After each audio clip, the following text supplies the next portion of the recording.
Friends, હવે આપણે વાત કરશું ફીચર્સ ઓફ સોશિયલ થોટ્સ. સામાજિક વિચારો જે છે એના લક્ષણો. આપણે એ બાબતને તો ક્લિયર કરી લીધી અર્થ અને વ્યાખ્યા દ્વારા કે આપણે સમાજમાં રહીએ છીએ અને સમાજ જીવન આપણે જીવીએ છીએ. તો આપણા સમાજ જીવન અંગેના જે વિચારો છે, આપણું સમાજ જીવન અંગેનું જે ચિંતન છે, સમાજ જીવન અંગે આપણે જે કાંઈ મનન કરીએ છીએ એને આપણે સામાજિક વિચારો કહીએ છીએ. હવે આપણે એના કેટલાક સામાન્ય જે લક્ષણો છે આપણે એને સમજવાનો પ્રયત્ન કરશું. બરાબર?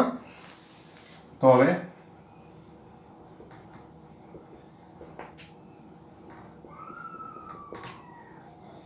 સામાજિક વિચારોના લક્ષણો. સામાજિક વિચારોના લક્ષણો છે એની આપણે વાત કરશું.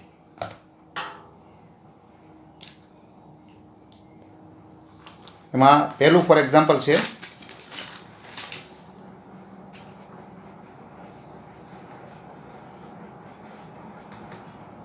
હું શોર્ટમાં સામાજિક વિચારને આ રીતે લખું છું.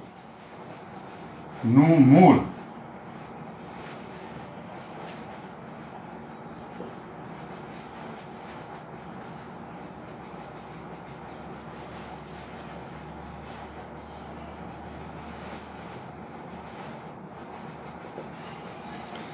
સામાજિક વિચાર જે છે એનું મૂળ ક્યાં છે, ક્યાંથી સામાજિક વિચારો ઉદ્ભવે છે? તો એની માટે એક સીધો સાદો પ્રશ્ન આપણે બધા સાથે જોડાયેલો કે આપણે વિચારીએ છીએ ક્યારે? આપણે ક્યારે વિચારીએ છીએ? બહુ સારું બધું હોય તો વિચારતા નથી, પણ જ્યારે કાંઈ સંકટ ઊભું થાય, કાંઈ પ્રશ્ન ઊભો થાય ત્યારે પછી આપણે એના ઉપર વિચારીએ છીએ કે આવું શું કામ થયું, આનું શું કરવું, કઈ રીતે સમસ્યા નાબૂદ કરવી, વગેરે વગેરે આપણે વિચારીએ છીએ. પણ ક્યારે? જ્યારે સમસ્યા ઉદ્ભવે ત્યારે. સમસ્યા ઉદ્ભવતી નથી તો આપણે વિચારતા નથી. તો સામાજિક વિચારનું જે મૂળ છે એ શું છે? તો કે સંકટકાળની પરિસ્થિતિ. મારી પાસે માની લો કે બોર છે, બહુ સારા બોર. એ બોર લઈને હું બજારમાં બેઠો, હું મૂંગો બેઠો, આમના મારું બોર લેવા કોઈ આવ્યું જ નહીં. હવે મારે આજે પૈસાની જરૂર હતી અને મારા મનમાં એવો એક વિચાર હતો કે આજે હું આ બોર વેચીશ, પૈસા આવશે એટલે મારી જે કાંઈ પૈસાની જરૂરિયાત પૂરી થઈ જશે, એટલે હું મારું જે કંઈ કામ છે એ હું કરી શકીશ. પણ બન્યું એવું કે હું બોર લઈને ગયો, હું ત્યાં જઈને બેઠો બજારમાં, મારો બોર લેવા કોઈ આવ્યું જ નહીં. મારે પૈસા આવ્યા નહીં એટલે મારું જે કામ છે એ હવે થવાનું નથી. સંકટ ઊભું થયું એટલે મેં વિચાર્યું, એટલે મારા મનમાં ચિંતન મેં કર્યું, મનન કર્યું કે આની પાછળ શું, આમાં આવું શું કામ થયું, આમાં હવે મારે શું કરવાનું? તો મને તરત જ ખ્યાલ આવ્યો કે આજે હું આમનામ બેઠો રહ્યો ને એટલે મારા બોર વેચાણા નથી. જો હું અહીંયા બોલ્યો હોત, મેં રાડો પાડીને કસ્ટમરને બોલાવ્યા હોત, આકર્ષવાનો પ્રયત્ન કર્યો હોત, જુદી જુદા મારા બોડી લેંગ્વેજ મારા દ્વારા, મારા શબ્દો દ્વારા, મારા અવાજ દ્વારા, તો મારા બોર બધા વેચાઈ ગયા હોત અને તો પૈસા મારા આવ્યા હોત અને તો મારું કામ થઈ ગયું હોત. પણ હું કાંઈ બોલ્યો નહીં એટલે કોઈ ગ્રાહક આવ્યું નહીં, મારા બોર વેચાણા નહીં, મને પૈસા મળ્યા નહીં, મારું કામ થયું નહીં. એટલે મારા મનમાં મેં તરત તે એક વિચાર ઉત્પન્ન થયો મારા મનમાં કે ભાઈ બોલે એના બોર વેચાશે. આપણે કહીએ છીએ ને, બોલે એના બોર વેચાય. આ રીતે આવેલો આ વિચાર, બોલે એના બોર વેચાય, એ કહેવત નથી. It is not a saying. આપણે ભલે ને કહેવત તરીકે યાદ રાખીએ, આપણે ભલે ને કહેવત તરીકે આપણે ગણીએ, પણ ખરેખર વાસ્તવમાં it is a social thought. એ સામાજિક વિચાર છે. એનું મૂળ ક્યાં હતું એ મેં તમને બતાવ્યું કે ભાઈ હું બેઠો, કાંઈ બોલ્યો નહીં, કોઈ આવ્યું નહીં, બોર વેચાણા નહીં, પૈસા આવ્યા નહીં, કામ છે એ થયું નહીં. એટલે પછી મેં ચિંતન કર્યું. મારા બોર વેચાઈ ગયા હોત તો મારે ચિંતન કે વિચાર કરવાનો પ્રશ્ન જ નહોતો. આપણે સારી પરિસ્થિતિમાં ક્યારેય કઈ બાબતનું ચિંતન કરતા નથી. ચિંતન હંમેશા વિકટ પરિસ્થિતિ હોય તો થાય, સંકટની પરિસ્થિતિ હોય તો થાય, પ્રોબ્લેમ હોય તો થાય. એટલે આપણે બોર વેચાણા નહીં, ધેટ ઇઝ એ પ્રોબ્લેમ. એણે મારા મનમાં વિચાર ચિંતન છે એ સ્ટાર્ટ કર્યું, બ્રેન સ્ટોર્મિંગ થયું, અને એના આધારે મારા મનમાં વિચાર છે એ બહાર આવ્યો કે ભાઈ આ દુનિયા એવી છે કે જેમાં બોલશે એના બોર વેચાશે, અને પછી એ વિચાર છે એ મેં સ્વીકારી લીધો, ભાઈ બોલશે એના બોર વેચાશે. કાળાક્રમે એ શું થયું તો કે એક પ્રકારની કહેવત બની ગઈ. તો સામાજિક વિચારો છે એ સંકટની પરિસ્થિતિમાંથી ઉદ્ભવે છે, બરાબર છે. સમૃદ્ધિ છલકાતી હોય, જીવન સબર હોય ત્યારે કોઈ જાતની વિચારણા થતી નથી, કોઈ ચિંતન થતું નથી. પણ જ્યારે કાંઈ અસમાનતા આવે, કાંઈ અન્યાય થાય, કાંઈ પ્રશ્ન ઊભો થાય ત્યારે ચિંતન થાય છે, ત્યારે વિચારો વિકસે છે, ત્યારે વિચારો બહાર આવે છે. તો સામાજિક વિચારોનું મૂળ ક્યાં છે? સંકટકાળની પરિસ્થિતિ.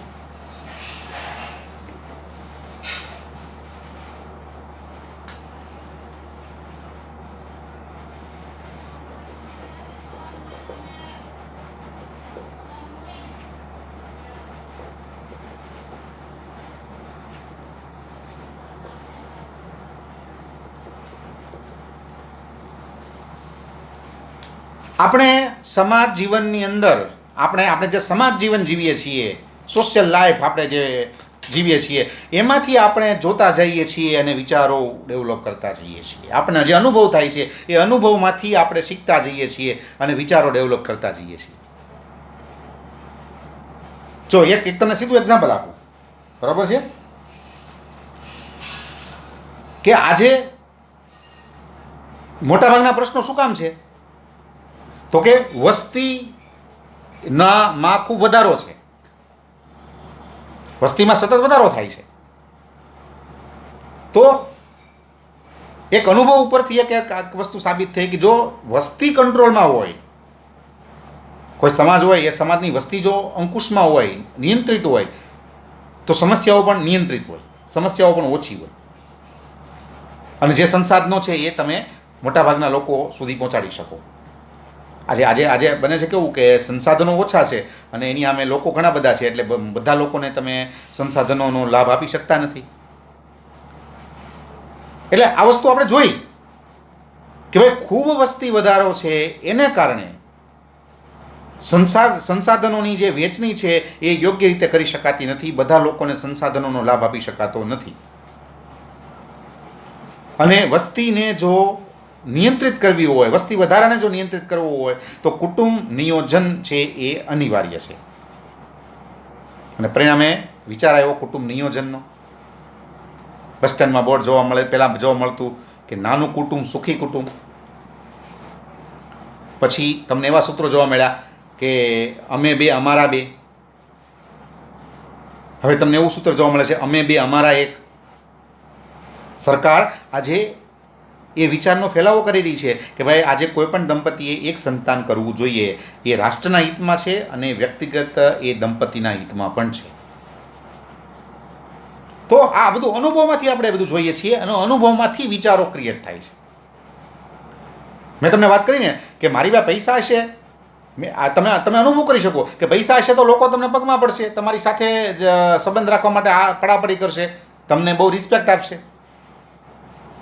પૈસા નથી, તમે ગરીબ છો, પૈસા તમારી પાસે નથી, તો લોકો તમને રિસ્પેક્ટ નહીં આપે, લોકો તમારો તિરસ્કાર કરશે, લોકો છે એ તમારાથી આઘા રહેશે, લોકો તમારી સાથે બહુ સંબંધ જાળવવાનો પ્રયત્ન નહીં કરે. જો આપણે અનુભવમાંથી શીખ્યા અને એના આધારે આપણે એક વાક્ય બનાવ્યું કે ભાઈ નાણાં વગરનો નાથ્યો નાણે નાથા લાલ. જો આ કહેવત નથી, મેં પહેલાં પણ તમને કીધું કે તમે એને ખાલી કહેવતના રૂપમાં ન જોવો. It is not only saying, એક પ્રકારનો સામાજિક વિચાર છે અને આપણે એનો અનુભવ કરી શકીએ છીએ, આપણે એને જોઈ પણ શકીએ છીએ. તો સામાજિક વિચાર છે એ નિરીક્ષણો અને અનુભવમાંથી એનો પ્રારંભ થાય છે, એમાંથી વિચારવાનું શરૂઆત થાય છે. આપણે જોઈએ છીએ કે ભાઈ સમાજની અંદર શું ચાલે, કઈ રીતે ચાલે, એના આધારે આપણા વિચારો આપણે ચિંતન કરીએ અને આપણા વિચારોને આપણે ડેવલપ કરીએ છીએ. અને પછી જે વિચારો આવે છે that is a social thought. ન બોલવામાં 9 ગુણ કહેવાય. હું તો કહેવત છે, કહેવત નથી, એ એક પ્રકારનો સામાજિક વિચાર છે કે ઘણીવાર બોલવા કરતાં ન બોલવામાં વધારે સારું હોય છે. ઘણીવાર એવું બને એક છોકરીને જોવા માટે આવ્યા. એ છોકરીને બધા જોવા માટે પહેલાં બહુ આવતા, પણ કોઈ હાથ ન પાડતું. છોકરીને કંઈક પૂછે તો છોકરી કંઈક એવો વિચિત્ર જવાબ આપે એટલે ઓલા ભાગી જ જાય. એટલે ઉંમરે થઈ ગઈ છોકરીની.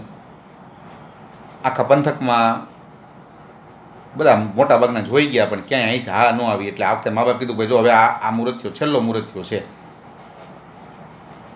તું મૂંગી રહેજે, બોલતી નહીં કાંઈ. બોલીશ ને તો આ ભાગી જાય. બધા અગાઉ તે બધાને બોલ્યા, તું કંઈક વાતું કરીને બોલીને જે કાંઈ કર્યું એના કારણે જે કાંઈ છબડાઓ થયા એટલે બધા ભાગી ગયા. હવે આ છેલ્લો છે, હવે નહીં પછી આવે. છોકરી કે ન બોલું. પછી બધા આવ્યા મહેમાનો, બધા જોઈ છોકરીને કે બરાબર ઓકે.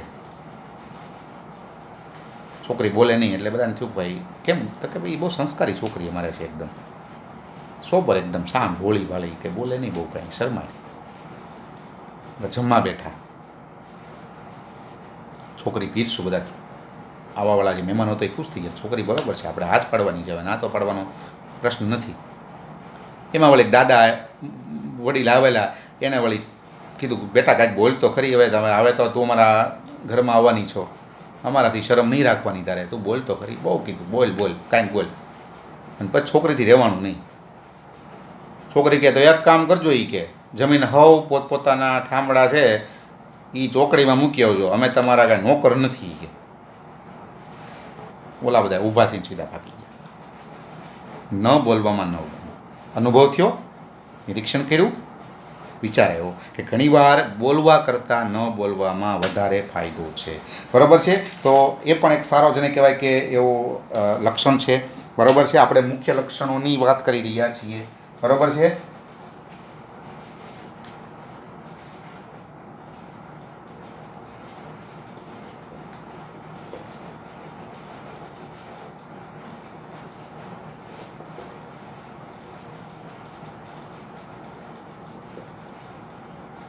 તો સામાજિક વિચારો છે મોટા ભાગે લોકપ્રિય હોય છે, એટલે કે સમાજની અંદર એ બહુ મોટા પાયે ફેલાયો છે. હમણાં મેં તમને કીધું કે આ બધી કહેવતો જે છે એ વાસ્તવમાં જોવા જઈએ તો એ એક પ્રકારના સામાજિક વિચારો જ છે બધા.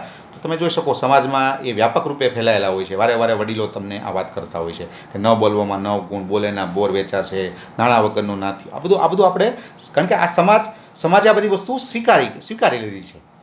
તો સામાજિક વિચારો છે એને હંમેશા સમાજની સ્વીકૃતિ મળતી હોય છે, અથવા તમે એમ કહી શકો કે સામાજિક વિચારો હંમેશા લોકપ્રિય હોય છે, લોકોમાં ફેલાયેલા હોય છે, લોકોના મનની અંદર એ એકદમ સારામાં સારું ઊંડું સ્થાન ધરાવતા હોય છે. તો એ પણ એક એનું સારામાં સારું લક્ષણ કહી શકાય. બરાબર છે. તમે જોઈ શકો કે ભાઈ મહાત્મા ગાંધીએ જે કંઈ વિચારો આપ્યા કે ભાઈ અસ્પૃશ્યતા છે એ એક પ્રકારનું કલંક છે, તો તમે જોઈ શકો કે એ બહુ લોકપ્રિય કહી શકાય એવો વિચાર હતો, અને મોટાભાગના લોકોએ એને સ્વીકાર્યો. જે લોકો ખાસ કરીને ગાંધીજીના જે ફોલોઅર્સ હતા એણે વસ્તુ સ્વીકારી કે ભાઈ નાત જાતના ભેદભાવ છે એ તો એક પ્રકારનું ખોટી વસ્તુ છે, એક પ્રકારનું કલંક છે, એ વસ્તુ ન હોવી જોઈએ, બધા સમાન જ છે, કોઈ જ્ઞાતિ ઊંચી નથી, કોઈ જ્ઞાતિ નીચી નથી. તો સામાજિક વિચારો છે એ હંમેશા લોકપ્રિય હોય છે. બરાબર છે. તો આ પણ એક એનું બહુ મહત્ત્વનું લક્ષણ છે, એ તમે કહી શકો.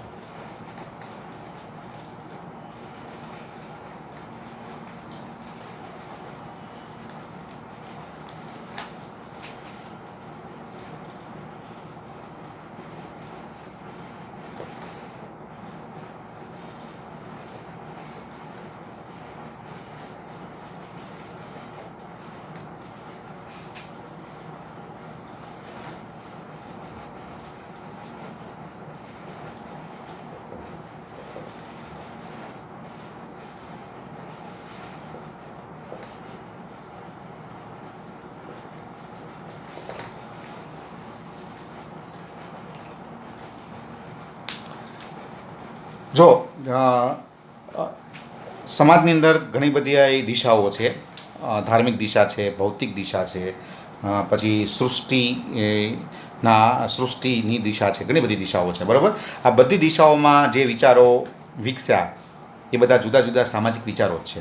જેમ કે તમે વાત કરો તો કે ધાર્મિક દિશામાં જે કાંઈ ચિંતન થયું એના અનુસંધાન તમે જોઈ શકો છો કે એકેશ્વરવાદ આવ્યો, અનેકેશ્વરવાદ આવ્યો. બરાબર છે. પછી વિશ્વ ધર્મ છે, નાગરિક ધર્મ છે, આવા બધા ધર્મો છે એની ઉત્પત્તિ થઈ. બરાબર. અમુક સંપ્રદાય કહે છે કે ભાઈ એકેશ્વરવાદ છે, અથવા એકેશ્વરવાદમાં માને છે, અમુક સંપ્રદાયો અથવા ધર્મો છે એ અનેકેશ્વરવાદમાં માને છે. તો આ બધું ધાર્મિક દિશાઓમાં જે કાંઈ ચિંતન થયું એના અનુસંધાને આ ઊભા થયેલા આ બધા મુદ્દાઓ છે. પછી સૃષ્ટિ જે આપણે છે, બરાબર, પ્રકૃતિ કે જેની વચ્ચે આપણે રહીએ છીએ અને જેની જે પ્રકૃતિમાંથી આપણે લાભો છે એ હંમેશા લેતા હોઈએ છીએ. તો એ પ્રકૃતિના સંદર્ભમાં જે કાંઈ ચિંતન થયું, જે કાંઈ વિચારણા થઈ, તો એના અનુસંધાને દર્શનશાસ્ત્ર છે, તત્વ જ્ઞાન છે, એનો વિકાસ થયો, બરાબર છે.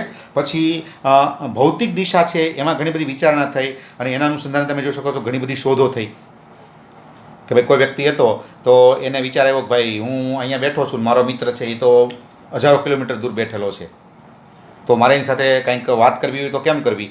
તમે જોઈ શકો છો કે એ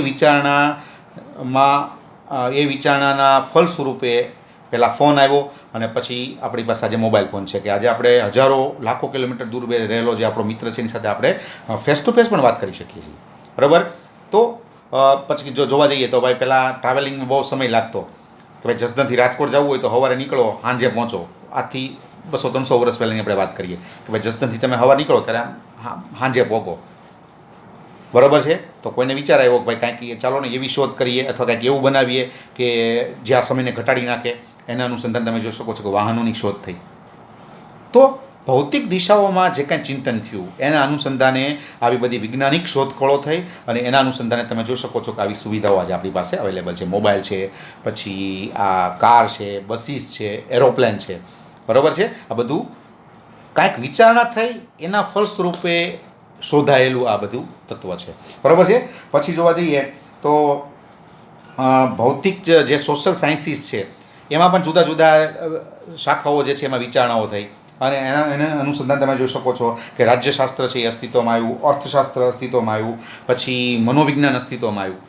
કોકને એમ લાગ્યું કે ભાઈ માણસના મનનો અભ્યાસ છે એ જો કરવામાં આવે તો માણસના મનને પારખી શકાય, ઘણી બધી સમસ્યાઓ દૂર કરી શકાય. તો સાયકોલોજી છે એની શરૂઆત થઈ, બરાબર, આખી એની શાખા બની. તો કોકને એમ લાગ્યું કે ભાઈ નાણાંના સંદર્ભમાં કેટલાક સિદ્ધાંતો જો બનાવવામાં આવે તો સરળતાથી વ્યવહાર કરી શકાય, તો અર્થશાસ્ત્ર છે એ અસ્તિત્વમાં આવ્યું. તો આ બધા સામાજિક વિચારો જ છે, પણ સમાજ જીવનની જે વિભિન્ન દિશાઓ છે એમાં વિકસાયેલા આ બધા સામાજિક વિચારો છે.